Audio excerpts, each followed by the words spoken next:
Plan ছিল শুধু পুজো, but শেষ পর্যন্ত বিয়ে হলো পুরো আনএক্সপেক্টেড ট্রিপ। হ্যালো গাইস, শুভ নববর্ষ জানাই সবাইকে। নববর্ষতে সপরিবারে চলে গেছিলাম বাবা মহাদেবের কাছে। সেখানে পৌঁছে একটু বসে পুজোর ডালা নিয়ে বেরিয়ে পড়েছিলাম মন্দিরের দিকে। সত্যি বলতে অনেকদিন পর সবাই একসাথে বেরোলাম এই দিনে।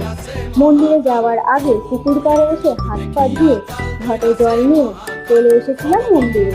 আর জানো কি, এই দিনে যে মন্দির এরকম ফাঁকা পাবো সেটা কখনোই ভাবিনি আমরা। তারপর শান্তি মতো পুজো দিয়ে একটু কেনাকাটি করে বেরিয়ে পড়লাম। আর তারপর হঠাৎ করে প্ল্যান চেঞ্জ। কোনো প্ল্যান ছিল না, বাট সাডেনলি ঠিক হলো চলে যাবো ছোটকাছাড়িতে। প্রথমবার এখানে এলাম আমি, আর ভাইবটা একদম আলাদা ছিল। একটা র্যান্ডম ডিসিশন আর পুরো দিনটা হয়ে গেল মেমোরেবল। তারপর ওখানে একটু সময় কাটিয়ে চলে এসেছিলাম বাড়িতে। আর এদিকে দাদারাও এসে গেছিল খাবার নিয়ে।